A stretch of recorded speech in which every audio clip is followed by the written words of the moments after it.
Selamat sejahtera kepada semua yang menonton video ini. Tujuan video ini direkod adalah sebagai satu tugasan dalam kursus HNS 3182 Penghayatan Etika dan Peradaban. Dalam video ini, saya dan beberapa rakan sekumpulan. Saya akan berkongsi dan mengupas berkenaan 5 perkara berkaitan pemanasan global, iaitu apakah pemanasan global? Yang kedua, bagaimanakah pemanasan global boleh terjadi? Dan ketiga, apakah contoh kesan pemanasan global? Keempat, siapa yang perlu dipersalahkan dan apakah yang kita boleh lakukan untuk mengurangkan pemanasan global? Hai, Assalamualaikum semua. Dalam video ini, saya Nur Azmina binti Muhammad Amin akan menerangkan tentang pemanasan global. Apa itu pemanasan global? Pemanasan global tercetus apabila gas seperti karbon dioksida, bahan pencemar dan gas rumah hijau meliputi atmosfera bumi. Gas ini kemudiannya bertindak untuk menyerap radiasi solar dan radiasi sinar.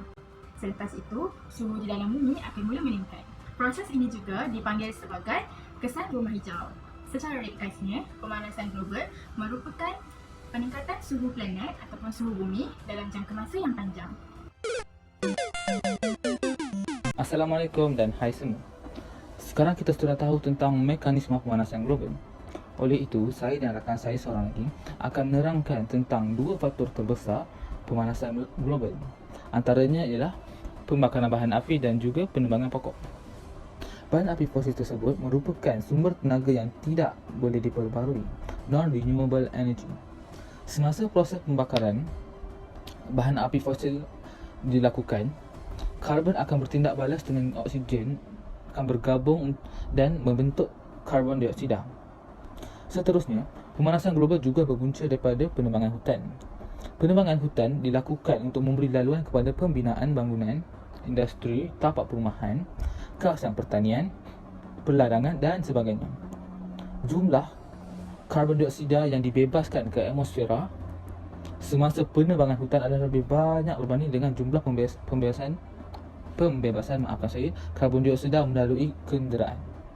Hai semua, sebentar tadi kawan saya telah menceritakan hubungan antara pembakaran bahan api fosil dengan pemanasan global. Sekarang saya akan menceritakan hubungan antara penebangan hutan dengan pemanasan global.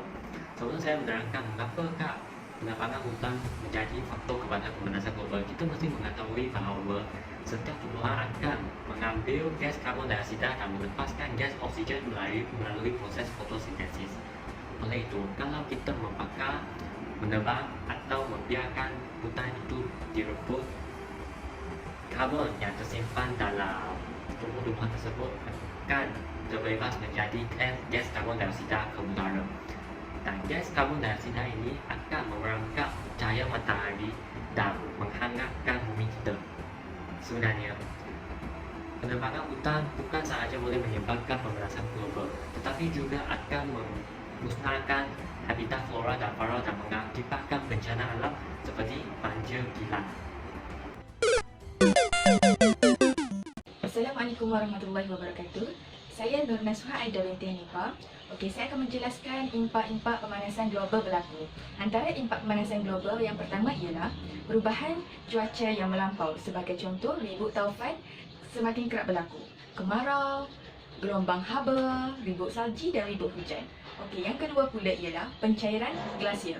Pencairan glasier boleh membebaskan mikrob yang berbahaya dan mendatangkan ancaman kesihatan kepada penduduk bumi. Ia juga menyebabkan sinaran matahari tidak dapat dipantulkan oleh ais yang bersinar tetapi diserap oleh permukaan gelap lautan dan akan menyebabkan lebih banyak runtuhan glasier. Pemanasan global juga turut memberi impak kepada aspek sosial, ekonomi dan kesihatan. Pertanian merupakan salah satu sektor ekonomi yang amat dipengaruhi oleh pemanasan global. Suhu bumi yang tinggi secara berterusan menyebabkan tanah-tanah yang subur menjadi tandus dan tidak lagi sesuai untuk aktiviti pertanian.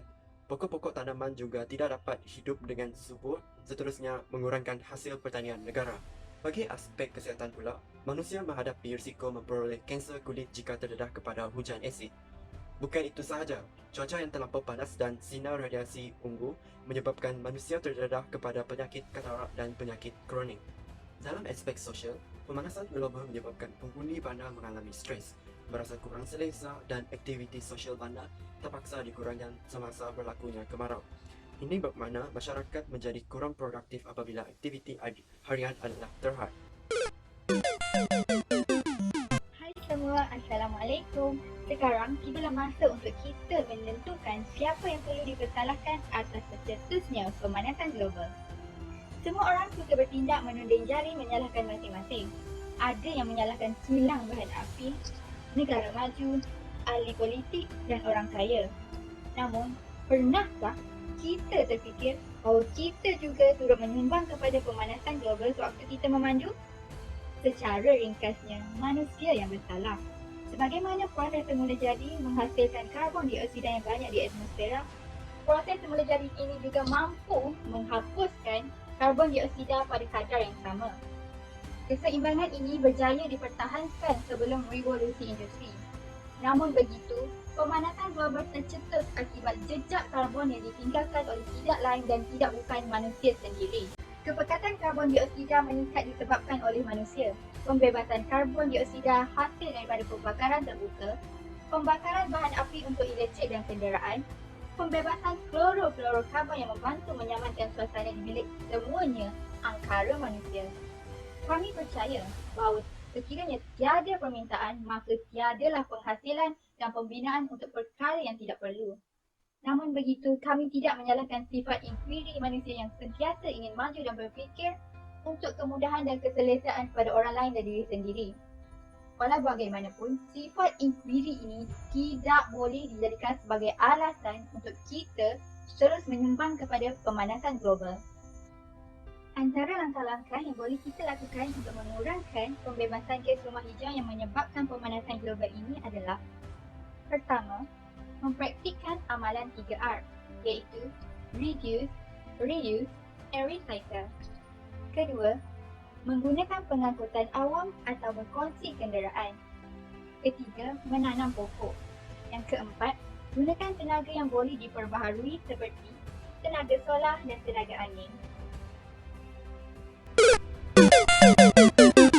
Nilai yang saya peroleh daripada isu pemanasan global ini adalah pemanasan global merupakan satu isu yang besar dan bukanlah kajian ataupun jangkaan pada masa depan. Ia sedang berlaku dan terdapat banyak contoh-contoh di depan mata kita. Pada pandangan saya, kita tidak haruslah memandang rendah terhadap isu pemanasan global ini. Hal ini kerana yang bahaya bukan sahaja pemanasan global sendiri, tetapi juga kesan sampingan yang dibawa oleh pemanasan global. Halangan yang paling besar yang saya hadapi ialah kita tidak boleh mengambil video tersebut secara bersemuka. Kita tidak boleh menggunakan kamera yang sama, tempat yang sama untuk mengambil video ini. Assalamualaikum, saya Manurhani Nazrina binti Muhammad Azri. Cabaran yang saya hadapi sepanjang proses rakaman video adalah cabaran gangguan bumi. Dan nilai yang saya terima sepanjang proses rakaman ini adalah nilai kesabaran di mana saya sendiri perlu sabar agar saya dapat menghasilkan video yang berkualiti dan memuaskan. Sebagai refleksi, saya berasa lebih cakna mengenai isu-isu pemanasan global ini. Melalui video ini, ternyata bahawa manusia sendiri yang banyak menyumbang kepada masalah pemanasan global melalui aktiviti-aktiviti harian mereka. Namun begitu, tidak terlambat untuk saya dan anda untuk mengambil langkah bijak untuk memperbaiki kesilapan tersebut. Saya berharap suatu hari nanti saya dapat menyumbang kepada penyelidikan dalam usaha mengurangkan isu pemanasan global ini. Pada pendapat saya, nilai pengajaran yang boleh diperolehi melalui topik pemanasan global salah siapa ialah kita perlulah sentiasa berwaspada, sentiasa peka dengan informasi terkini tentang isu-isu global ini. Hal ini kerana kita boleh dapat mengetahui, mengenal kondisi bumi kita pada zaman sekarang. Cabaran yang saya perolehi dalam pembelajaran ini ialah kami agak sukar untuk menyalahkan mana-mana pihak dari segi individu maupun kerajaan, kerana aktiviti yang dilakukan oleh semua penduduk bumi ini ada baik dan buruknya. Diharapkan melalui video ini, anda semua mendapat pengetahuan baru dan dapat mengubah diri anda menjadi lebih baik pada masa akan datang. Sekian, terima kasih.